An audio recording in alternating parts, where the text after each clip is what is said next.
So we're going to actually continue with the theme, but now we're going to ask our next panelists to join us who are discussing mobile payments. And they're all actually working on the business side. They can tell us a little bit about the size of the opportunity, some of the challenges that they're facing, some of the opportunities that they're seeing in this market and in Turkey. So I'd like to invite them on the stage to join us. The moderator is Ms. Lisa Nyman, Strategy and Marketing Manager for Middle East at Ericsson. If you were with us this morning, she was on our mobility panel. Sami Tufaha, Head of Mobile Commerce at Orange Jordan. Ziad Alshobaki, guys have a seat. Okay, we've got Sami Tufaha, Head of Mobile Commerce for Orange Jordan. Ziad Alshobaki, Co-founder and Managing Director of Mobibucks. And Alper Akcan, who is the founder and CEO of Mikro, which is Turkey's leading mobile payments company. So, you need a mic? Got a mic? Great. I'll let them take over. Thank you. So thank you very much for joining us in this panel, which is labeled Harnessing the Power of Mobile Payments. This is Omar helped us make the presentation. We will jump into the panel discussion straight away. But I guess, you know, judging a little bit from our previous panel, that we can see that there's quite a lot of obstacles and hurdles to overcome when it regards to mobile payments, but yet there's great opportunities. And with the market size estimated to be around 600 billion US dollars by 2013, which is almost 10 times the annual GDP of Lebanon, you can really see the potential in the market. So if we would just start by each one of you briefly introduce, I mean, your perspective of mobile payments and then your solution. Good afternoon, everyone. My name is Ziad Alshobaki, and I'm the co-founder of and managing director of Mobibucks. Do you want me to tell what Mobibucks is all about? It's very simple. Mobibucks is a new payment system where we give the solutions to the bank, and the bank will offer you a bank account, and rather than it's a spontaneous number, your bank account will be your mobile number with the PIN number, of course. So if you want to withdraw money from any ATM machine, all what you have to do is type your mobile number and then type your PIN number, and you will be able to withdraw money. If you want to do a payment on the point of sale, all what you have to do is type your mobile and PIN, and as long as you have money in your account, the transaction will go ahead. We added a few functionalities in it, like remittance. You can transfer money from Mobibucks account to another Mobibucks account. And also we did a customer loyalty program for the merchant to be able to create loyalty and gift vouchers for their users. So that's Mobibucks in a few words. So I'll pass it to... This is Alper Akcan.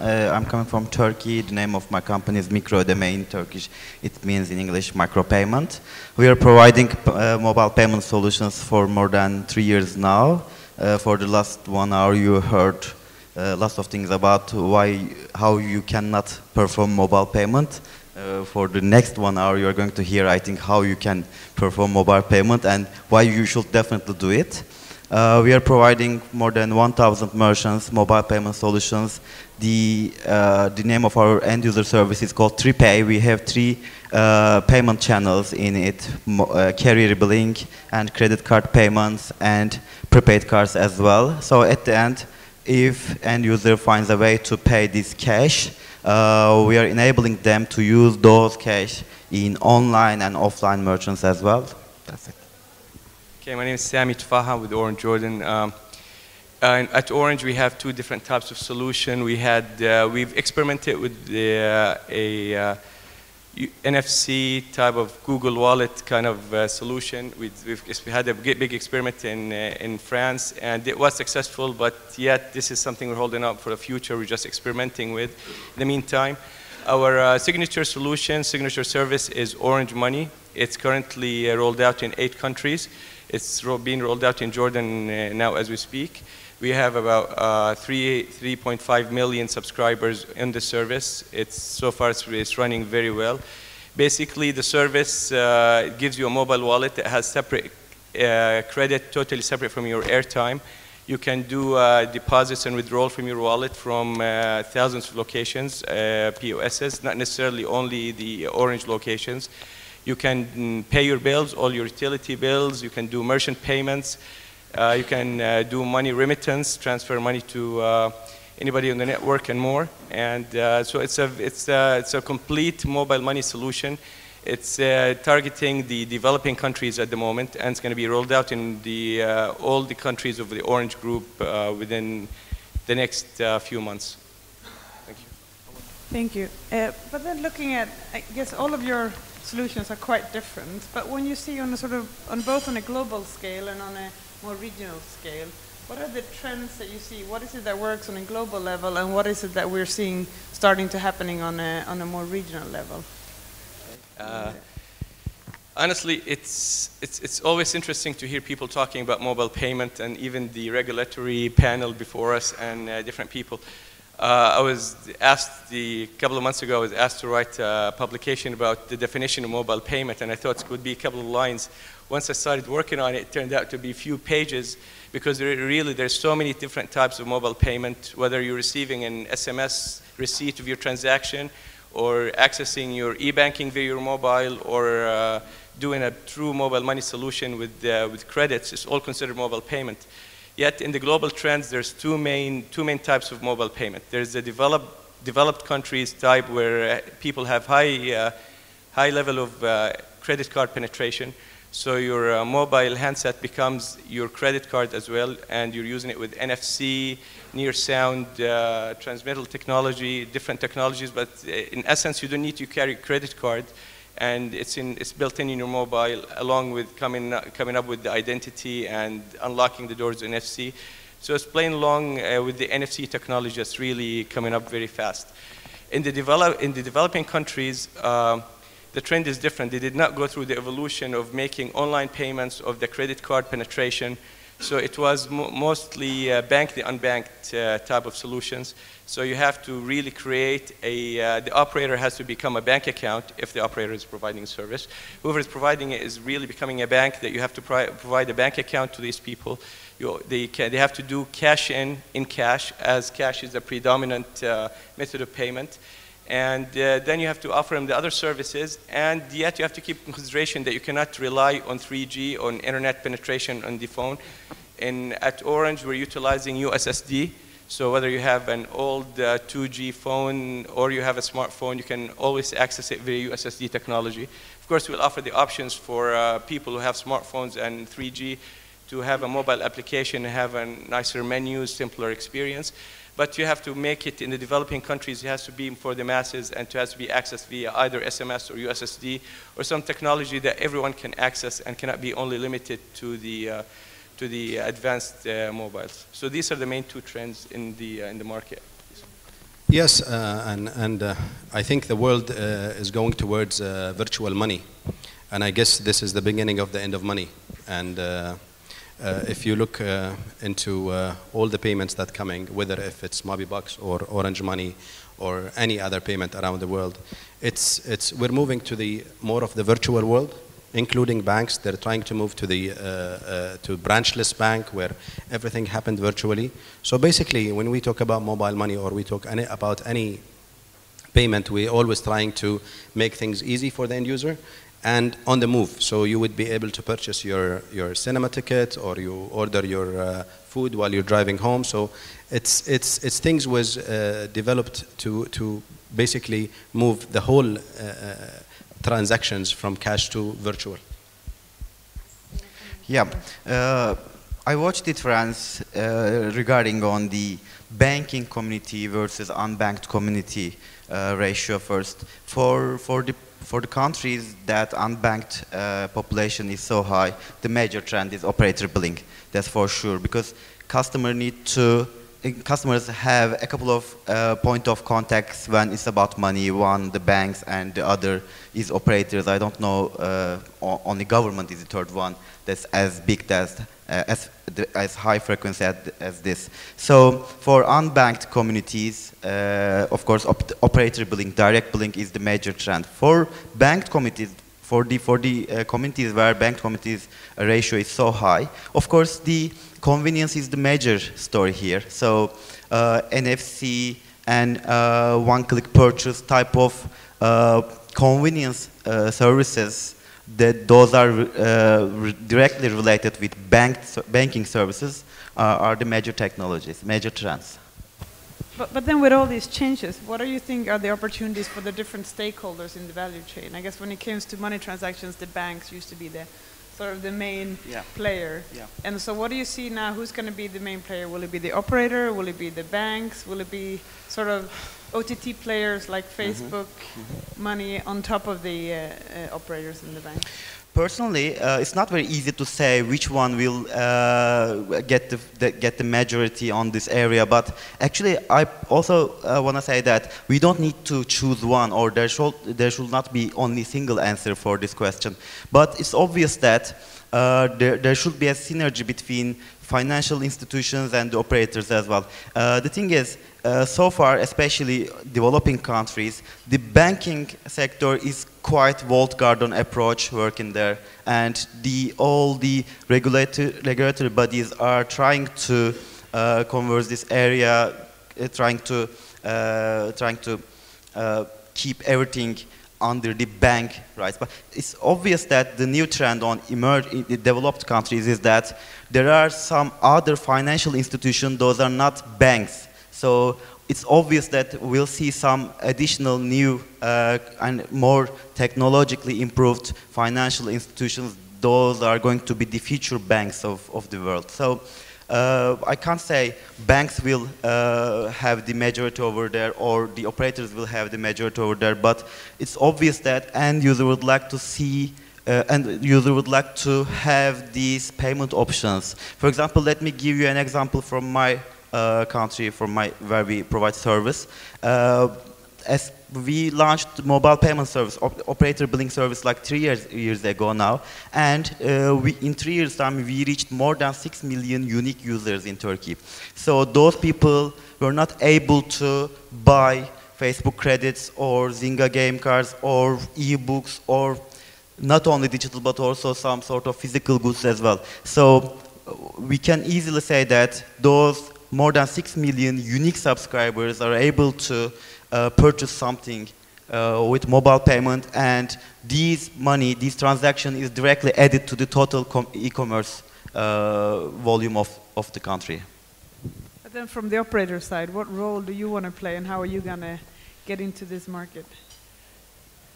From the operator side, to be honest, we like to think that the operator should own the service, of course, but at this point, it's such a new service, and just to kind of have a quick comment, I know there was an argument a bit ago with the regulatories, and some people say still in the baby stages. In my view, still is in the fetus stages, and nobody knows how it's going to form really in a few years.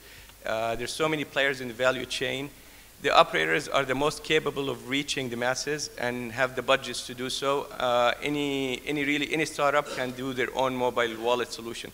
You can develop or buy a platform for like a few $1,000s, and then you have to network with thousands of merchants. It's going to cost you a lot of money, and all the merchants are going to say, "What's in it for me?" And you have to be able to offer them something.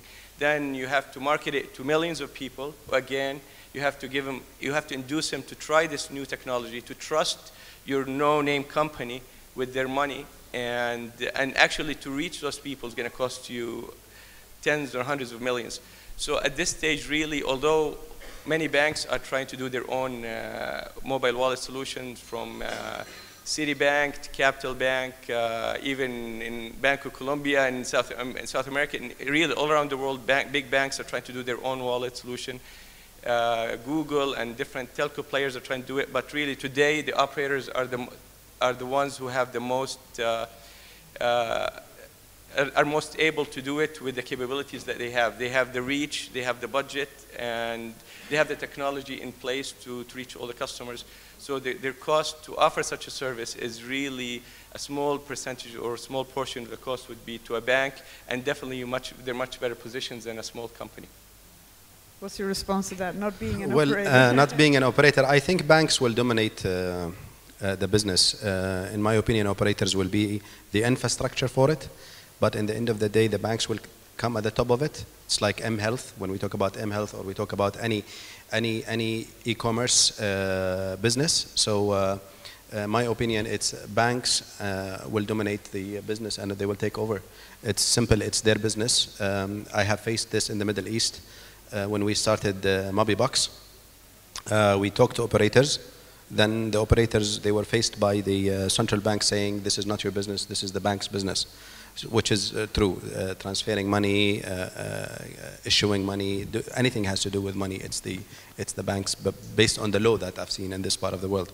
So that's my opinion.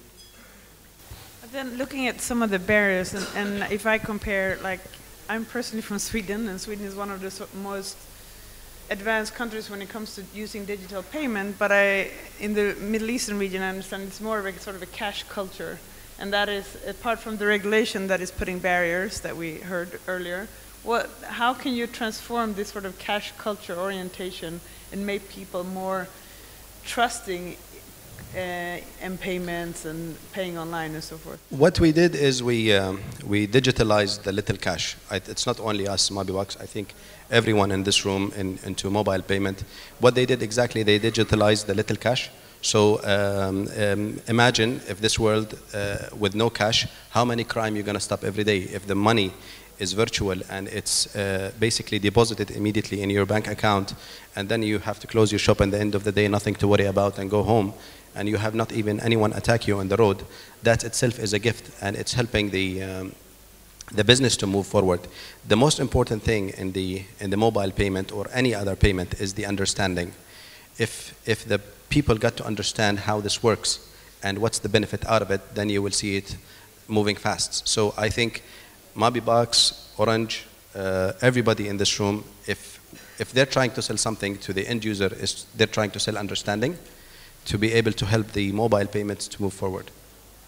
So it's about understanding, but then Absolutely. also education. Absolutely. I have a quick comment about the previous question, actually.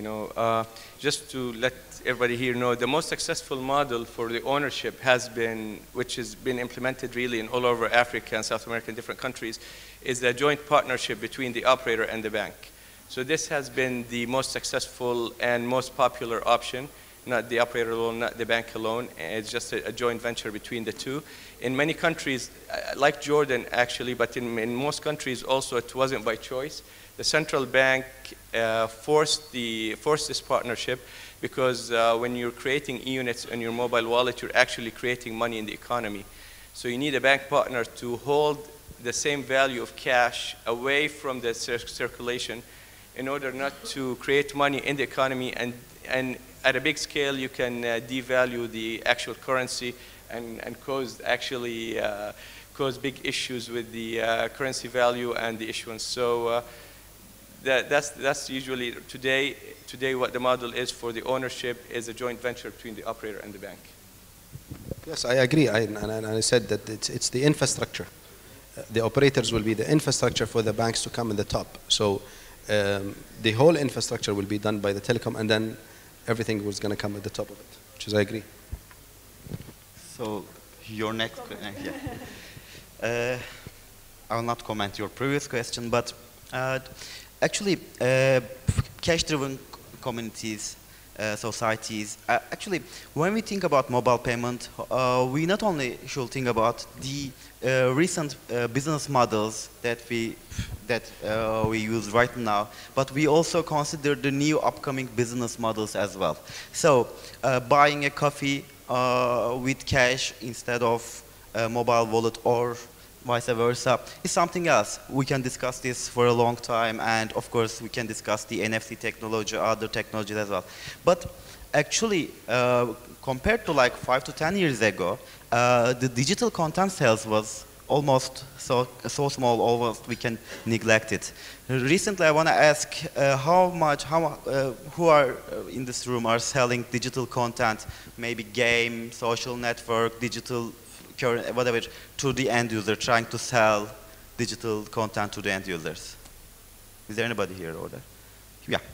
The thing is, when you think about these sort of entrepreneurs and business models, cash is not an option. So you're, for example, registering to a digital content site, a social network, a game, like you are playing like 2 a.m. in the morning. Cash is not an option over there. So in this case, the only option is digital payment. This may be performed by credit card or mobile payment or operator payment. And when you think about unbanked or underaged, under 18 years old community who cannot have credit card, there's no option for them. Who are, I mean, there are lots of groups of companies who are targeting under 18 years old or very young population who doesn't have credit card or other debit card as well. So in this case, the only business model is operator billing. So we can easily see that these new business models will successfully come up after this monetization option that we provide to the entrepreneurs. Just one question from me before we open up for the floor. But yes, this morning there was quite a lot of discussions around the security and trust. Security with giving away information about yourself. But then what about security when it comes to mobile payment? What is it, apart from educating people, how do we secure that the payments, that people feel and trust the mobile payment? It takes time to do this. I was very happy earlier to see that UAE #1 ranked in terms of e-services. I was part of the team who started the e-government in Dubai, and we faced a big problem earlier to have people to pay with their credit cards. But with time, we get over it. The most important is to start. If you're going to think about the obstacles that you're going to face, you're never going to start. So there has to be a start point, and then if you started and everybody starts following, then the whole wave and the whole way of a payment system will go easily to the people if, as I said earlier, we make them understand how it works. For credit card transactions, the security issue comes actually with your credit card number, expired anti-CVV code. Anybody can perform a credit card transaction without having your confirmation, because 3D secure system is not a must for online transactions in any country all around the world. It's an option so far. But when you talk about mobile payment, there should be always, for each and every transaction, there should be a confirmation message that should come up this phone number. This is one case, one part of the security issue. And the second part is actually, I want to give a real example. In some period of time, we perform some questionnaires to our end users and ask them if they have credit card or why did they prefer mobile payment instead of credit card payment. And there's one very interesting answer that we got from the end user, and he said that, yes, I have a credit card, but instead of using credit card, I prefer to pay with my mobile phone. The reason is that if I give my credit card number, you can charge me, you can create, he was saying that fraud. Actually, you can charge me like the limit of my credit card is like more than $1,000, but for mobile payment, you can only charge like $50 from my, so again, there is a trust issue, but at least the risk level that end user got with mobile payment is much more lower than the credit card. It's definitely a big issue, and one thing we implemented with Orange Money is that any transaction you do, you have to confirm it with a secret PIN code, and you have to utilize your own handset. So for someone to perform a transaction, somebody has to have your phone and know your PIN code altogether. But honestly, it's still not enough for people to trust the solutions. Most countries implemented mobile wallet solutions. They were given, especially at the very beginning, and some continue to do it, they're given physical receipts for people to do transactions. So you go to a shop and you purchase something with a mobile wallet, or you pay your bill, and then you're expecting a paper receipt. And they implemented specific paper receipts, and we're doing that as well, for people to feel safe, to feel like, okay, I paid my money and I have something physical to show for it, because people are not used to having the electronic transaction done altogether. But to be honest, the biggest challenge, again, like as Ziad said, is the cash culture that we have. I have to repeat this. We did not, in the Middle East and developing countries, we did not go through the evolution of first starting to use credit cards, then using credit cards online, then paying our bills with credit cards online, and feeling safe with the online banking and online technology, online purchases. People are still used to taking the cash to the shop and keeping the cash. We have a lot of labor workers or younger people really literally are keeping the cash under their pillow. So to get these people to be convinced to trust their cash to an operator or a mobile wallet company and trust that they're going to get it back anytime they want, it's a big challenge. It's going to take a long time to educate the market. We've had discussion earlier about the competition with other operators or other mobile payment solutions. And I was saying, in my view, the big competition or the big challenge is to educate the people to try to start utilizing this kind of solutions. And I really welcome the competition. I'm usually happy when I see other competitors in the market, because it means that other people are going to help educate the market, which is the biggest challenge. So it's going to be a tough journey. Maybe one thing in order to overcome trust is also thinking of money in a different way, not thinking of money as cash, but thinking of money in the terms of minutes, in the terms of credits, and maybe that it's easier to maybe have transactions in minutes. It doesn't feel as harsh maybe as cash. So trying to look at money from different perspectives. Now I just want to open the floor. Who has a question? Hi, my name is Yusuf Sifar from Integral. I have one question. We talked about securing the transaction. What do we do to make sure that the money does not end in the wrong hands? I mean, is there a way to track who's receiving the money? Because I know that that's the concern of many governments. Can you repeat your question? Like when I send money to someone and he gets a message and draw the money from an ATM machine, we do not know who this person is. So how do we make sure that it doesn't end in the wrong hands? Some sort of feedback mechanism, you're meaning? Not a feedback. It's more like, because I've had presentations like this with banks, and their concern is we should know who receives the money. We know who sends the money, but we don't know who receives the money, because at the end of the day, anyone can have any SIM card, any mobile phone, and can get the money. Okay. So what system is made? Is there any system in place to identify the person who's getting the money? I mean, systems are different. When you say system, if it's a technical platform, it's of course different at each solution.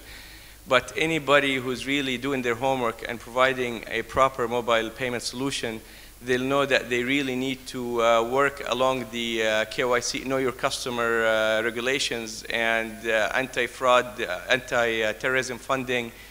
Otherwise, they'll really face a lot of issues with the central banks and with the government. So once we implement these measures, you'll have to have all the identification, all the information with the persons, both sending and receiving, to be able to really be on the safe side of these issues. One transaction that would be considered as money laundering really will shut the whole operation down and will jeopardize the whole company name, whatever business it is, will really blacklist your company in many markets, and it's going to be something terrible. So at least I know for Orange Money, we have to take the ID cards, the national number, we know who's sending the money, who's receiving it. As an operator, we know who owns the cell phone, who's carrying the cell phone, who's making the transaction. And I'm sure no one, I mean, I'll let my colleagues here maybe talk about it. I'm sure they're taking some measures to do such things. You cannot just open up a financial solution for people to deposit money, transfer money without tracking these things, especially this day and age. Maybe 20 years ago it would have been simpler. Today, anti-terrorism funding and anti-money laundering are really big issues in the market. So. There is nothing today with no KYC. I mean, no information. Even with the telecom business, I guess in 2007 and 2006, they would give you a SIM card as soon as you land at the airport. But nowadays it's different. You have to show an ID, or you have to give some information about you. So basically, as Sami said, KYC is very important in remittance business if you're talking about money transfer or in opening accounts. So knowing your customer, it's become a mandatory and by the central bank and by everybody to basically issue accounts or receiving money. Just a follow-on question to that. Sami, as an operator, basically, if you want to do this KYC, you need to have if they're going outside of the network, so if somebody's sending money to somebody who's not an Orange subscriber, do the operators actually cooperate in sending all of this information? Do you have that mechanism built in already? No, there's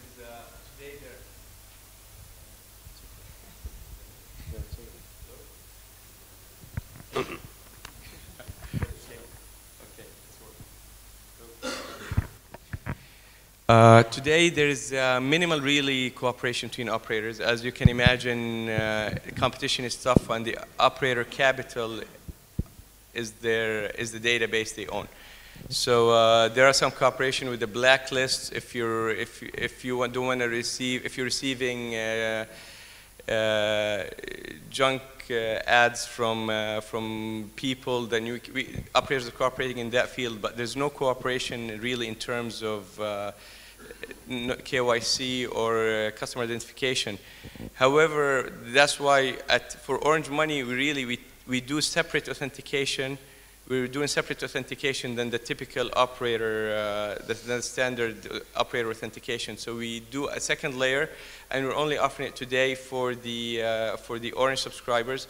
For the functionality that deals with other subscribers, the recipient who's not in Orange will have to provide their ID card. So we're doing it on the spot, but there's no cooperation in that field. So in terms of remittances, because a couple of you mentioned remittances, how do you deal then with making your remittance solutions actually functional? I will talk about this a little bit. With Mobibucks, even if you don't have a Mobibucks account, if I'm going to send you money, the system automatically opens for you an account and deposit the money in it. But still, for you to cash the money, you still have to go and to do your KYC. So KYC is usually related to any transaction that happened, at least for one time. And then this number will be related, your mobile number will be related to your KYC, and every time you receive money, you receive it through that account number, and your KYC is there. So it's a mandatory. There's no question when it comes to KYC. There is no bank or an operator would work with money with no KYC. Did that answer your question?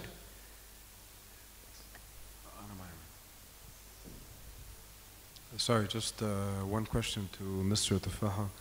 So you said Orange has launched Orange Money in Jordan, right?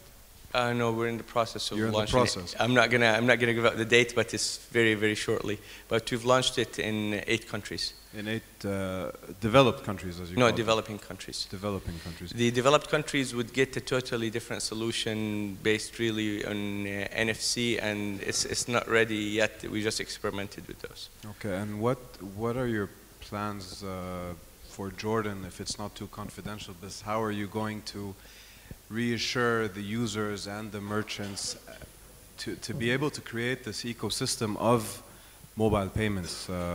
If you're going from cash societies into mobile, and you're not going through the developed credit card system, as you were pointing out before.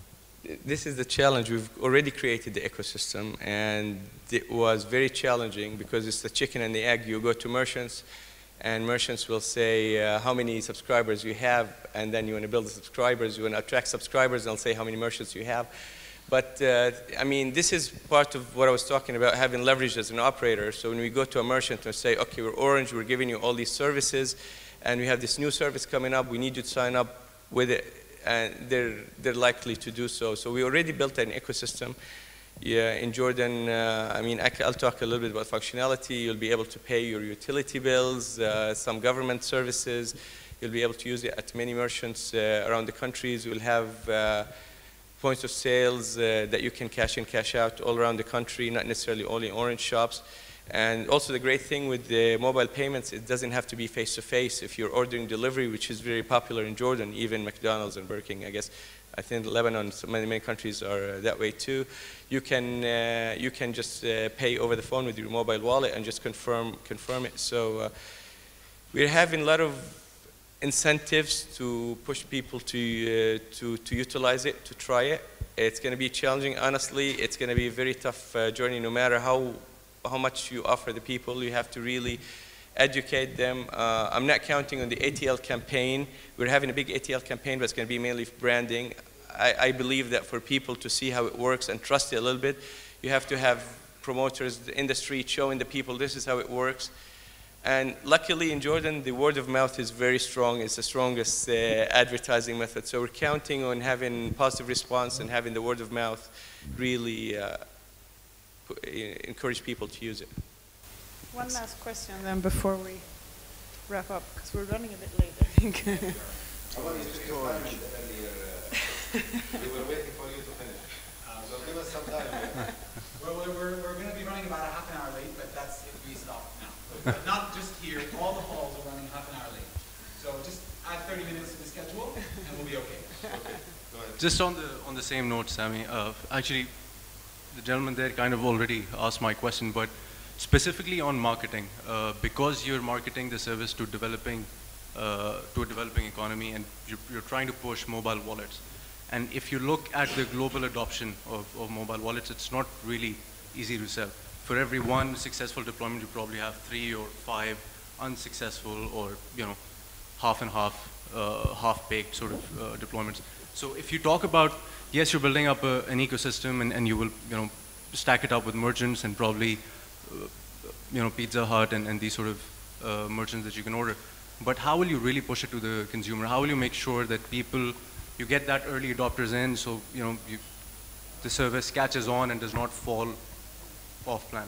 Okay, there's 2 things with mobile wallet. There's bringing subscribers in, which is easy. In Africa, they do stuff called Boys and Girls Club. They send thousands of really teenage school kids to have people register, and you can, I think in Cote d'Ivoire, they had 100,000 users within like a couple of months. But then how many of those are active is a challenge.